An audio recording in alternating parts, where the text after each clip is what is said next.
In this problem, I want to sketch the graph of the function -2 over x minus 5. And we want to do everything. We want increasing, decreasing, concave up, concave down, asymptotes, everything. So we take this from start to finish. First thing that, there's a couple first steps, but first thing that I'm going to do is I'm going to indicate any sort of intercepts, so x-intercept and y-intercept. So the x-intercept is where we cross the x-axis, so that means when y is equal to 0. So for the x-intercept, we set y equals 0. So for this, we're going to have 0 equals -2 over x minus 5, which we can't solve that. So x minus 5 times 0 is 0, 0 equals -2. We can't solve that, so that indicates that we have no x-intercepts. So this function does not cross the x-axis, and we'll talk about that in a second. There's a way we can figure that out. Next, y-intercept. So y-intercept is when the x values are 0. So we're going to have y is equal to -2 over 0 minus 5, replacing x with 0.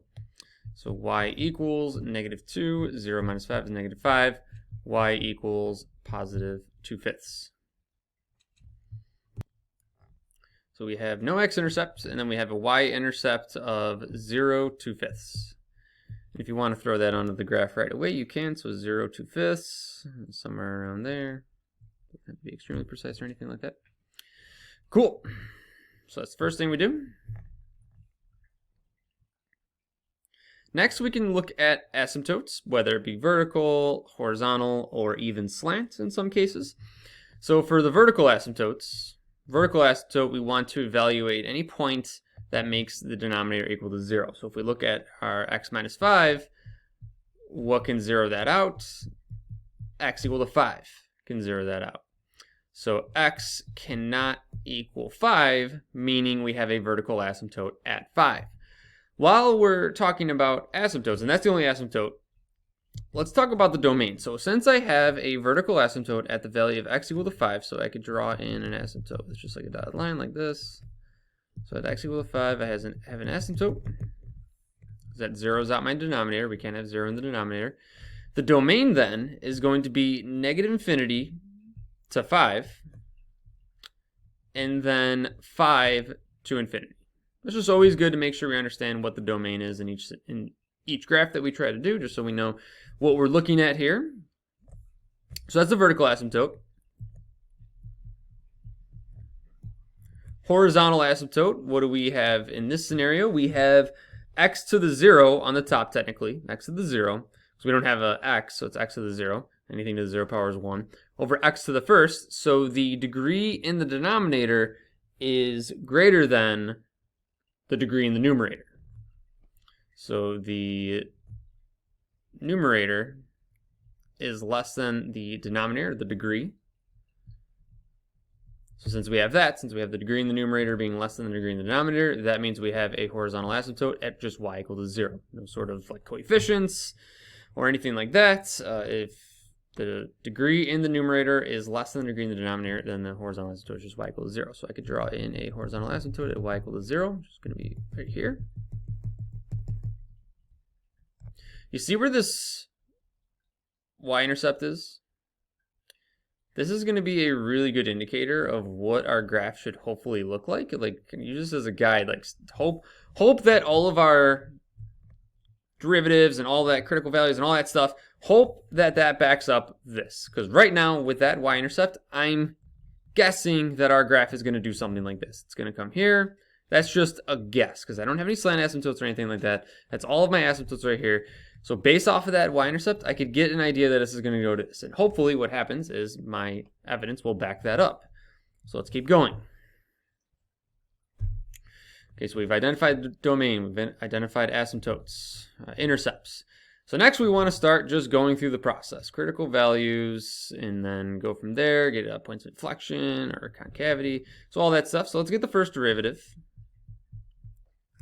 So first derivative of this function, our derivatives are going to get a little messy. I'm going to do these off to the side right here just so I don't make this whole bottom portion very messy. So I have my function, my first derivative. I'm going to rewrite my function as -2 times x minus 5 to the -1. Just bring this up to the top like that. So taking my derivative, use chain rule. -1 times -2 is 2 times x minus 5 times, so -1, so -2, times the derivative of the inside, which is going to be 1. So for our first derivative, we're going to get +2 over x minus 5 squared. Going through the derivative a little quick. So this again, brought this up to the top as x minus 5 to the -1. -1 times -2 is a +2 times the original inside x minus 5 to the -2, because -1 minus 1 is -2, times the derivative of the inside. Derivative of the inside is just 1, so we have 2 times 1 is just 2. Bring that down. Now let's redo that so we can get the second derivative, because we're going to need the second derivative. So while we're taking derivatives, let's just do that. So now I'm going to work off of this. So -2 times 2 is a -4 times x minus 5 minus 1. -2 minus 1 is a -3. So we get -4 over x minus 5 to the third. So -4 over x minus 5 to the third.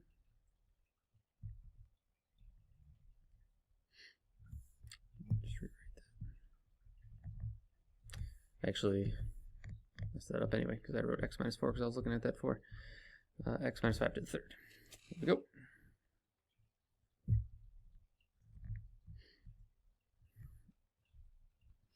So we have our derivatives. Now let's find some critical values. So critical values are when our derivative is equal to 0. So we're going to take our derivative, set equal to 0. Our derivative is 2 over x minus 5 squared, set equal to 0. When we try to solve that, we can't. X minus 5 squared times 0 is 0, is equal to 2. So that means that we're not going to have any critical values. So no critical values. But what we do want to be aware of, I'm going to move myself over here. What we do want to be aware of, though, is the fact that we have this asymptote. So we still want to know what is our function doing, increasing or decreasing, as we approach that asymptote, going to the left, same thing after we cross over that asymptote and go off to the right.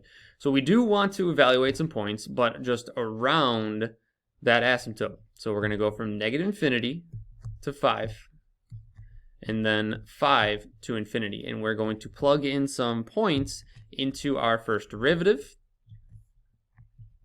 So let's do f prime of 0. Anytime 0 is in one of the intervals, go ahead and use that, fair game. So plugging in 0 into my first derivative. So 2 over 0 minus 5 is -5. -5 squared is positive. 2 over positive is positive. So that's going to be positive, indicating increasing. Plugging in 6. 6 minus 5 is 1, positive. Positive squared is positive. 2 over a positive is positive. So that's also going to be increasing.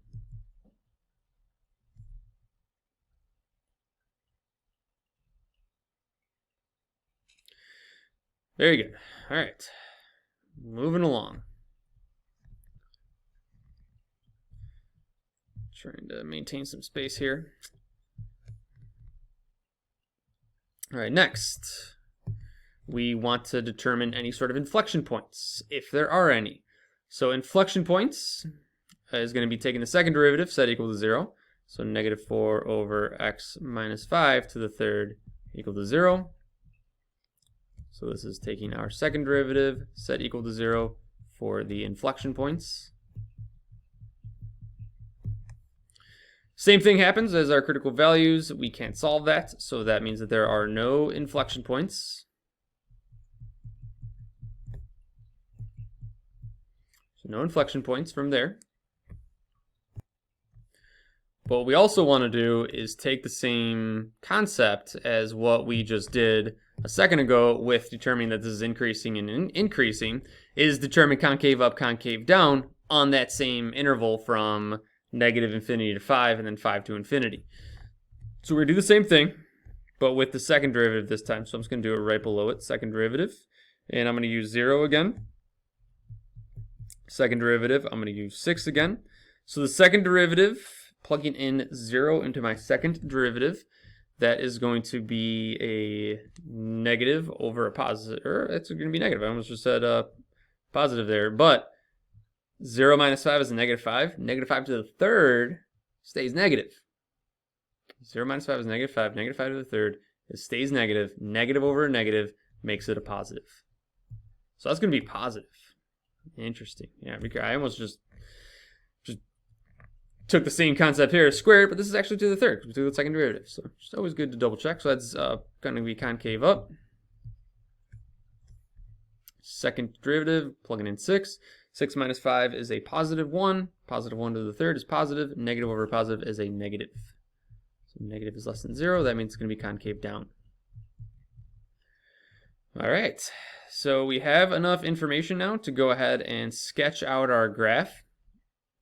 So just for the sake of time, I'm going to use this y-intercept as a guide, and then I'm just going to sketch out the other side of this. Now, you could take more time and get some actual values, but just to keep this video from extending close to 15 minutes, I'm just going to go ahead and sketch out what I have here. So what we have is from negative infinity to 5, we have an increasing and concave up.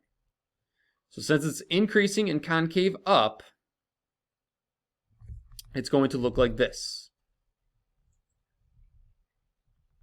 It's going to do something like that. It's going to be increasing. It's going to be concave up. This is a concave up graph. And on the other side of that asymptote, from 5 to infinity, we have increasing also, concave down. So increasing with concave down. So that's going to look like this.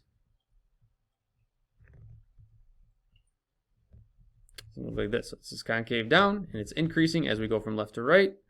So there is our graph with all of the information from intercepts all the way down to inflection points, which we didn't have any, no inflection points, but the concave up, concave down allowed us to create this graph. And again, just to save us a little bit of time, I did not get precise values here, just kind of made a rough sketch off of the information that we have. But I think here in this problem, one area that you really want to make sure you're careful on is the derivative aspect, which I did right here. Derivatives are really easy to mess up on a problem like this, just with the signs, because the signs can change everything. As you just saw when I was doing the second derivative, I almost just, boom, this is going to be positive, or it's going to be negative just because I thought squared, but it was third to third. So just things like that could really throw off the whole graph.